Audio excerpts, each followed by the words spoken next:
नमस्कार दोस्तों, कैसे हैं आप लोग? बढ़िया होंगे, अच्छी बात है। वंदे मातरम, जय श्री राम, जय हिंद। मैं ललित पुनेरा एक और बात के YouTube चैनल पर आपका स्वागत है।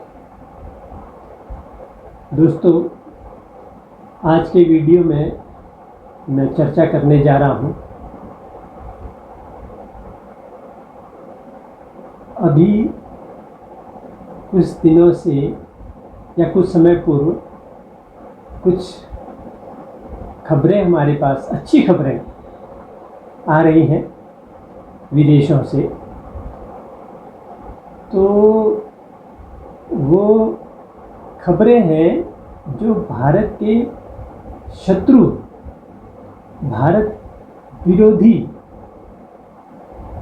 देश विरोधी जो आतंकवादी हैं, जो देश के बाहर रह करके भारतवर्ष में आतंकवादी गतिविधियों को अंजाम देने की, भारत में अराजकता पैदा करने की और भारत को तोड़ने और विघटन करने की साजिशें रच रहे हैं।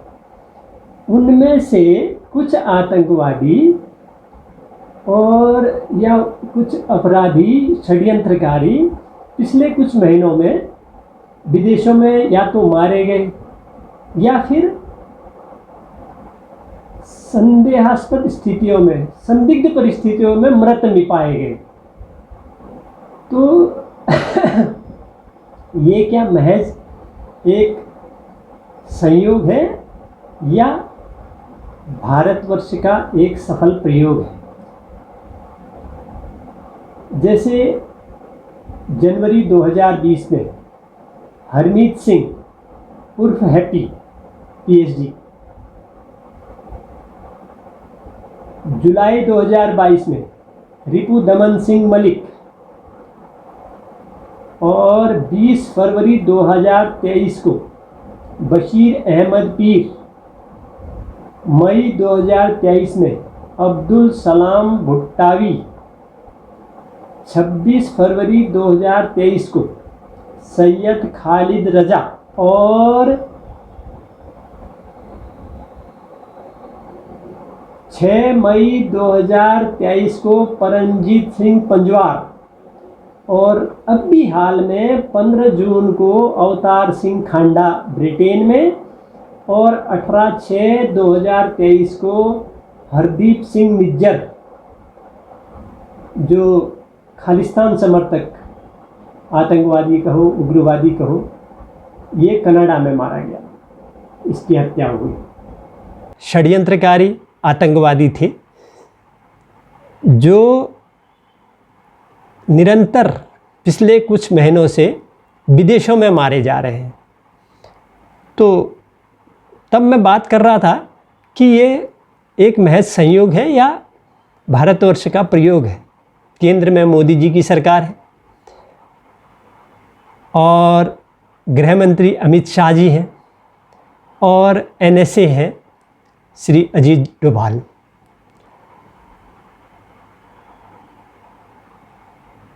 जब सब लोग मिल करके एक राष्ट्रवादी सोच के साथ और एक दृढ़ इच्छा शक्ति से कोई काम करते हैं तो उसके लिए अच्छे परिणाम आते हैं।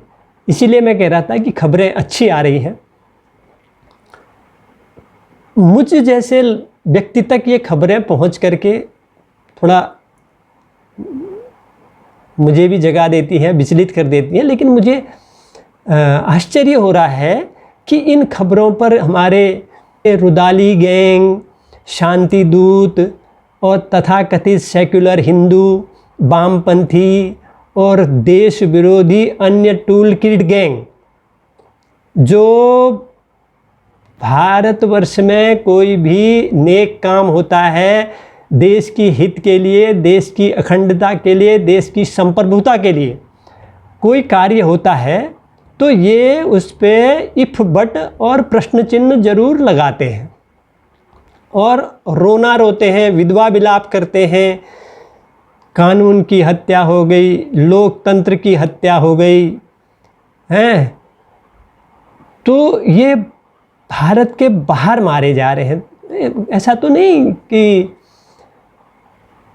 मोदी जी ने, अमित शाह जी ने या अजीत डोभाल जी ने इन लोगों का विलाप रोकने के लिए, या इन लोगों को रोता हुआ नहीं देख पाते होंगे वो, तो उन्होंने कहा इनका काम बाहर ही कर दो, उससे कई फ़ायदे होते हैं।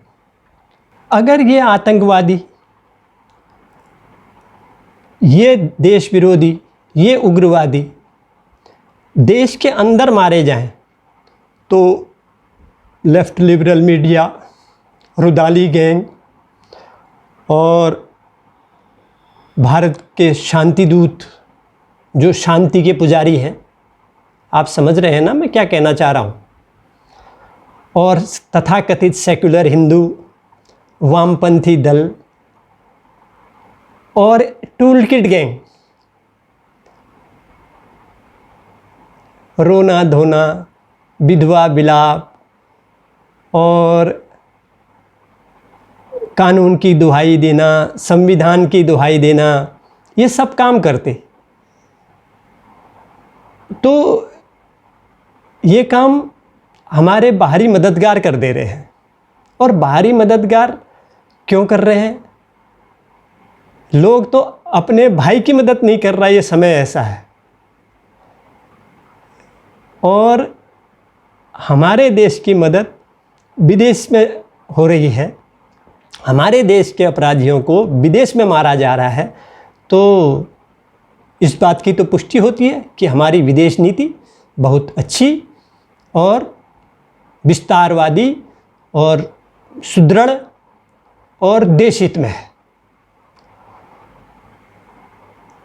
अगर ये भारत में मारे जाते ये आतंकवादी, तो इनके या पकड़े जाते, अगर ये भारत में मारे जाते या भारत में पकड़े जाते तो इनके जनाजे में पुलिस व्यवस्था लगानी पड़ती है।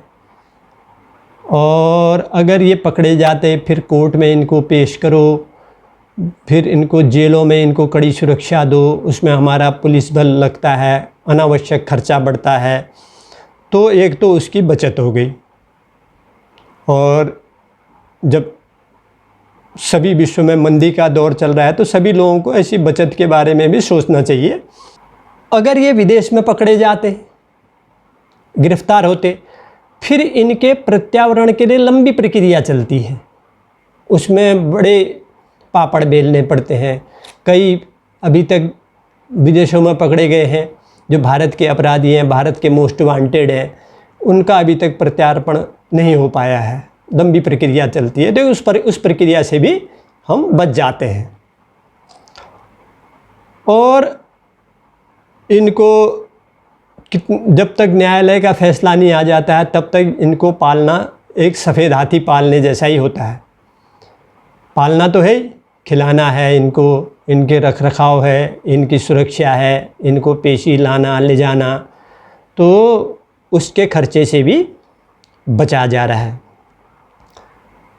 तो मुझे आश्चर्य इस चीज़ का हो रहा है, इतनी बड़ी घटनाएं घट रही हैं, भारत के मोस्ट वांटेड, भारत के वांछित अपराधी, आतंकी विदेशों में मारे जा रहे हैं, और वामपंथी दलों को और विपक्ष के जो हायतोबा मचाते हैं, जो संसद भवन के ऊपर लगे हुए अशोक की लाट पर जो सिंह के मुंह बने हैं उस पे भी टिप्पणी करते हैं कि ये सिंह का मुंह ऐसा क्यों बना दिया, डरावना, शेर के मुंह को थोड़ा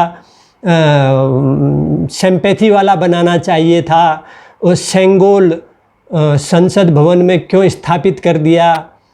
इन चीज़ों पर टिप्पणी करने वाले आज इनके मुंह से एक भी तारीफ का शब्द नहीं निकल रहा है कि ये हो रहा है।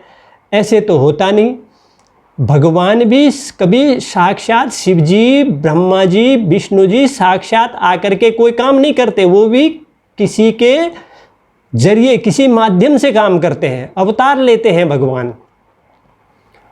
तो आज मुझे तो ये लगता है कि प्रधानमंत्री नरेंद्र मोदी जी के नेतृत्व में और अमित शाह जी के सहयोग से और मुख्य रूप से जो हमारे NSA हैं श्री अजीत डोभाल जी, इनके प्रयासों से सारा विश्व, एक दो कंट्रियों को छोड़ दिया जाए जो हमारे बिल्कुल पड़ोसी हैं, जो हमारा हित चाहते नहीं हैं, बाकी सभी देश इस काम में, नेक काम में भारत की मदद कर रहे हैं। और भारत की मदद इसलिए कर रहे हैं कि यहाँ का नेतृत्व मजबूत है और हमारी जो विदेश नीति है या फॉरेन पॉलिसी है वो इतनी मजबूत है। इस समय विदेश मंत्री है जयशंकर जी, तो उनका भी महत्वपूर्ण योगदान रहा होगा। मैं तो आंकलन नहीं कर सकता हूँ, किसी चीज़ का दावा नहीं कर सकता हूँ। तो इन चारों लोगों ने मिलकर के ये अपना ऐसा व्यवहार और ऐसा संवाद, ऐसा समन्वय स्थापित किया होगा कि हमारे मित्र देश हमारे दुश्मनों को विदेश में ही ख़त्म कर दें।